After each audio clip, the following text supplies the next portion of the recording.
Thank you, Mr. Chair. Mr. Chair, una tanong ko lang po. Si District Engineer Alcantara po ay wala ngayon. Nasaan po siya?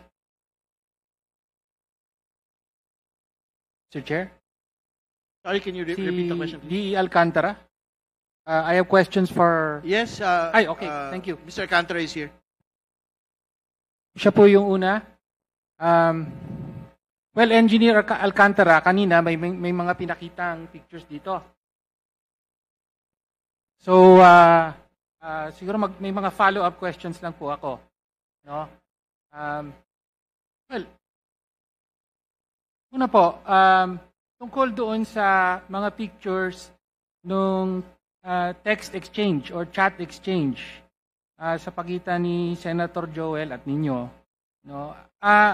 Again, pictures po yon na kinuna ni Engineer Mendoza. Tama po ba? Engineer, tama po ba? Di Alcantara? Yes po. Yes. At sabi niya, inutos mo raw sa kanya na kunan niya, kaya meron siyang pictures. Tama po? Hindi ko na po ma-recall, Your Honor. Hindi mo ma-recall. Pero galing po sa phone niyo yun. Hindi ko rin, baka po, Your Honor. Sige po. Okay po. Baka po.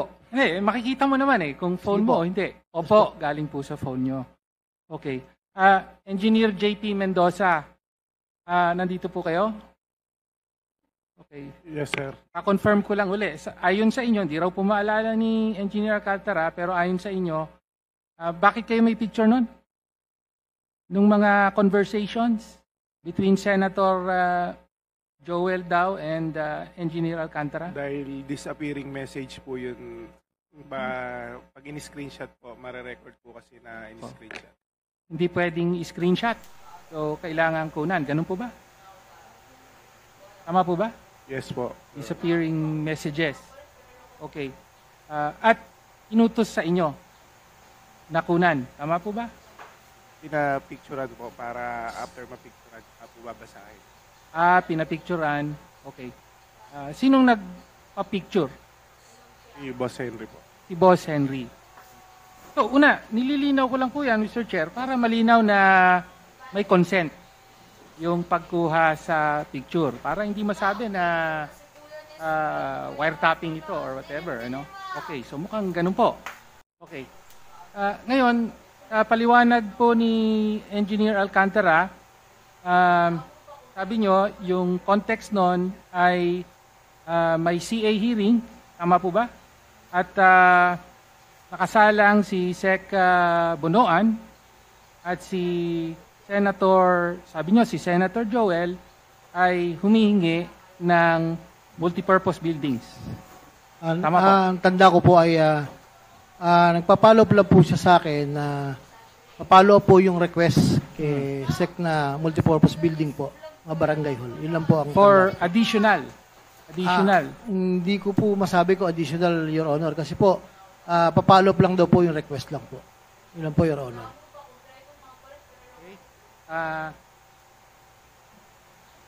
Nagre-request po siya ng mga multipurpose building kay Secretary at the time. Yun po yung sinabi nyo kanina. Yun po yung nabasa ko po sa ilalabas po nila, Your Honor. Okay. Hindi, kinukote kita. Yun ang paliwanag mo. No? Okay. At tama ba, pinarating mo kay Sec Bunoan? Opo, sinabi ko lang po na pa-follow up lang po si Sen ng mga request niya po. Yun lang po. Okay. So una, kinukumpirma nyo po na yung Sen Joel na nandun ay si Senator Joel Villanueva.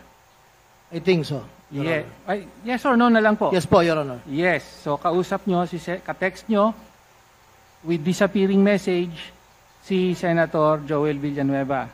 Tapos pangalawa, kinukumpirma nyo rin na si Senator Joel ay nagpapadaan ng mga follow-up sa inyo.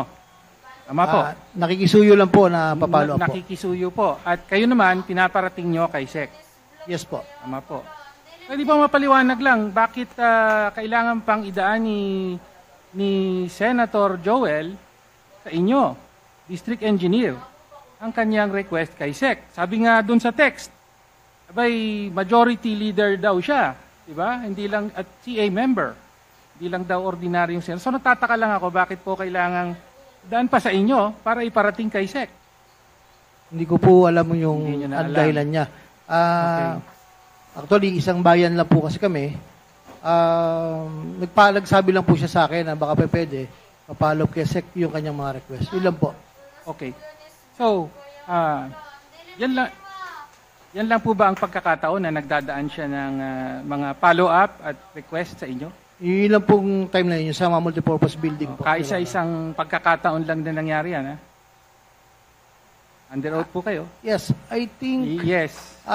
the following year, ang sabi niya lang po sa akin ay magre-request uli siya, pero wala na po kami naging usapan. Wala na po. Kasi po, kanina, sabi ni ADE Bryce na meron pong dinownload na 600 million pesos worth of flood control projects.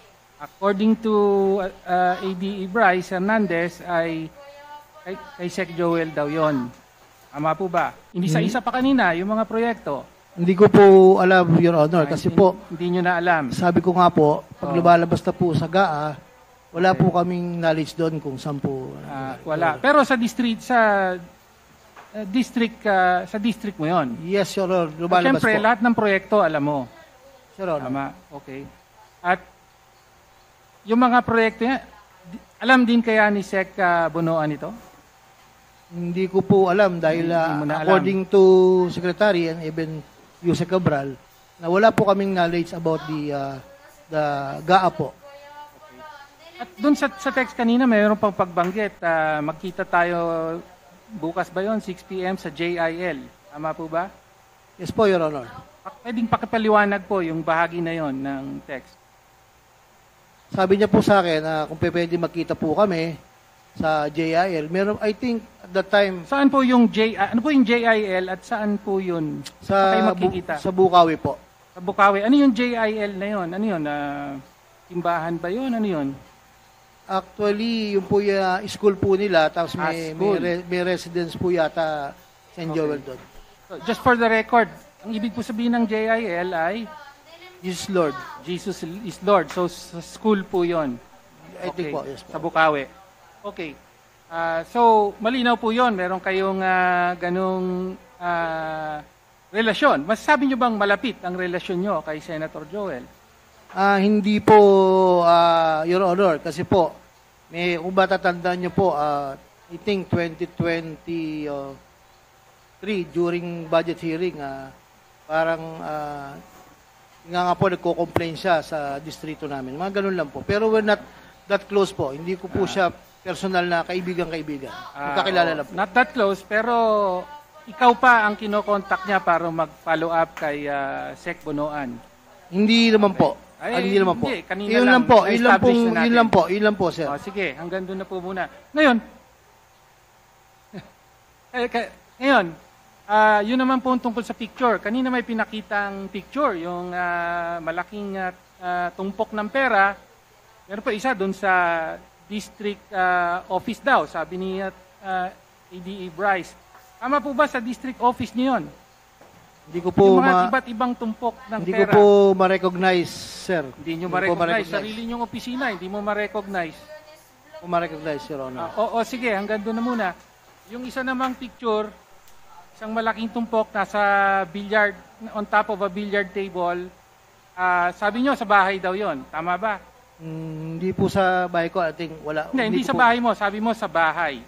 Hindi opisina yon, bahay. Hindi po ako ang nagsabi, Your Honor. Ikaw po ang nagsabi.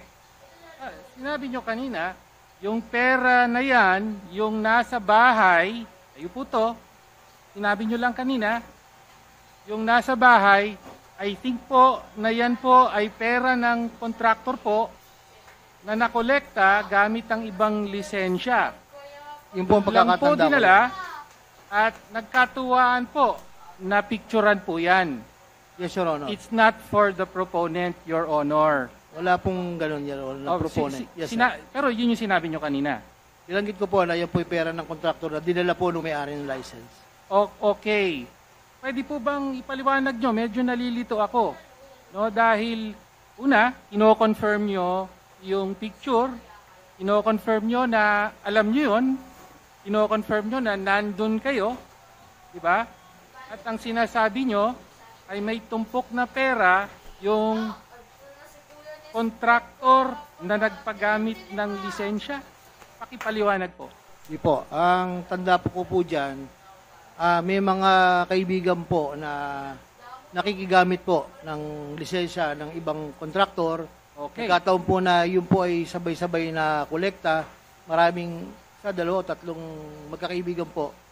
Dinala lang po doon. Ako po yung huli na dumating doon. Nakita ko nga po na pinipicturean po ng mga kaibigan po. Yun lang po. Mga kaibigan po. Okay.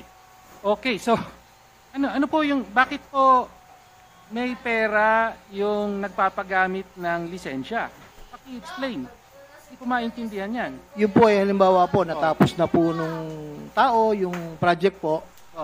Yung pong koleksyon ay dadaan po sa may-ari ng lisensya. Okay. Tapos ibibigay niya na po doon sa mismong gumawa po. Okay.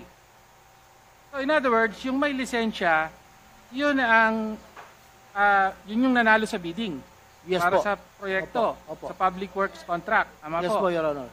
Ang nanalo sa bidding, kayo nag-award sa kanya. DPWH. Yes po, DPWH. Tama po. O, hindi necessarily ikaw mismo. DPWH nag-award dun sa nanalo. Pero yung nanalo, nagpapagamit lang ng lisensya. Tama po. Pwede pong, meron pong ganon, meron naman pong, ika nga po, nag-uusap na lang po sila. Pwede pong subcon, Pwedeng subcon, okay. Pwede pong so, ganon. sabi mo, ito nagpagamit ng lisensya, kaya Yes, ngayon, ito na yung pera Opo. na hinigay sa kanya. Paano po yun? Sige, paki-explain. Paano siya nagkaroon ng ganung karaming pera?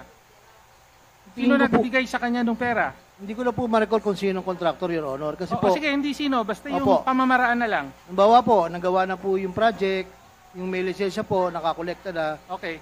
ibibigay niya na po doon sa mismong gumawa. Okay. So, yung may lisensya na nagpagamit, ang babayaran ng DPWH, Yes po. tapos, syempre, kaya may pera. Diba? Yes po. Yung pera na yan, ipamamahagi dun sa mga aktwal na gumawa. Tama Yes po, Your Honor.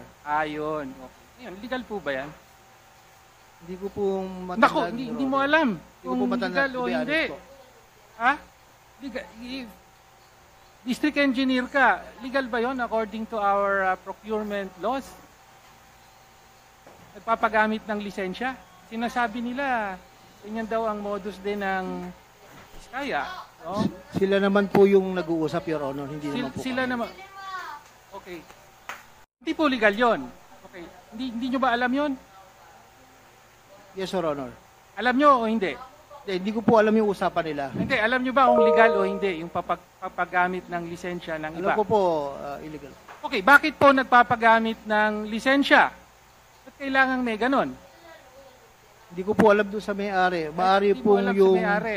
yung sinasabi po, unlike kahapon po ni Miss Sally, thereafter po kung magamit, meron pong royalty tinatawag. Okay, Yun na hindi Your po ba kaya nagpapagamit dahil yung mga aktwal na gagawa ay hindi qualified?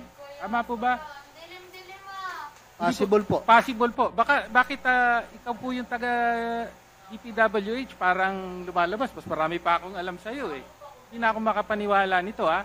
Pero ganon. Ngayon, illegal po to.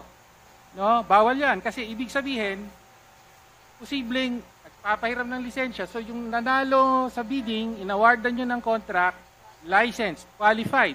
Pero yung gagawa, hindi dumaan sa qualification. Tama po ba? Tingin ko po, Your Honor. Tingin nyo po. Tama. Kaya nga sinasabi nating illegal. Ngayon, ang punto po, nandun kayo, alam nyo kung ano nangyayari, nandyan na ang pera na ipamamahagi, ano po ginawa nyo? Sabi nyo, katuwaan lang, inikturan. Yun po ang pagkakatanda ko. Yun po ang Tapos sabi mo, mga kaibigan mo yun. Sinabi mo kanina, Yes, Your kaibigan Honor. mo. Opo. Okay. Okay. Thank you. Thank you po dun sa mga sagot sa mga tanong na yun. Okay. Dahil kaibigan nyo, ibig sabihin, yung pera na yan, bahay. Malamang, bahay yan nung kontraktor na nagpagamit ng lisensya. Tama po. Kaya nasa kanya ang pera. Tama? Tingin ko po, hindi po bahay ng kontraktor na nagpagamit. Hindi po. Bahay nino? Bahay po nung nakigamit po ng lisensya. Tingin ko po. Doon po dinala. Doon dinala. Yes, Your Honor. Tapos kaibigan nyo yun. Nakilala po. Kilala. O pwede pang pangalanan nyo. Actually Yung po, magkakatanda, hindi ko po matanda kung sino-sino po, Your Hindi na Honor. matandaan. Okay. Opo. Hindi na matandaan. Kaibigan mo eh, hindi mo matandaan. Marami pong mga nangungontrata po doon na sila po ang nag-uusap, Your Honor. So, hindi ko na po pinakikialaman po yung kanilang transaction, Your Honor. Okay. Mr. Chair, Until such if I time po may I na- interject? Yes po. Sige Germaine, po. this is Germaine. Mr. Chair, may I interject? Just that's germane to the line of questioning of Congressman Tino, if I may Sige po. be allowed. I mean, Chair. Yes. Tanungin ko lang po yung may mga contractors dito, no? Kasi the payment, which by the way, ang alam ko is that hindi dadaan sa DPWH district engineer yan. Dumadaan po yan doon sa account nung contractor. Okay. Ang tanong, bakit nasa kanya at siyang magdi-deliver doon sa contractor? In fact, the process of payment is that the payment directly downloaded to the contractor's account, which is Land Bank of the Philippines. Ano ba yan? In-encash nyo? Kayo mismo nag-encash? Hindi po ako, Your bakit Honor. that's what I guess Congressman Tino is asking eh. Bakit nandoon in the first place? I think yung owner po ng license po ang nag-withdraw niyan. Sila po ang nag-uusap na yung bayad po nila ay dadalhin po. Yun po ang pagkakatanda ko, Your Honor. Okay. So, Mr. Chair, una, malinaw na po, galing sa sariling bibig po ni District Engineer Alcantara na nangyayari talaga yung sinasabing pagpapahiram ng lisensya. So, nag-award sila ng mga proyekto sa mga licensed and qualified, pero alam din ni District Engineer na pinapahiram yon at ina-farm out, ina-subcontract sa mga contractor na maaaring hindi na qualified. Kaya nga, umihiram ng lisensya eh. No? Tapos ngayon, siyempre, ang babayaran ng gobyerno, yung sinasabi ni Congressman Adjong, ang bayad dyan is through the land bank, cheque ang gamit dyan. No? Pero bakit kailangan i-encash? Kasi kailangan bayaran yung mga humiram ng lisensya dahil sila yung gumawa ng proyekto. Tama po ba, District Engineer? Ganun nga ba ang nangyayari? Yes, Your Honor. At tama rin po ba na alam nyo at mga kaibigan nyo rin yung gumagawa ng ganito? Yung iba po, Your Honor. Yung iba po, Your Honor. Okay, thank you.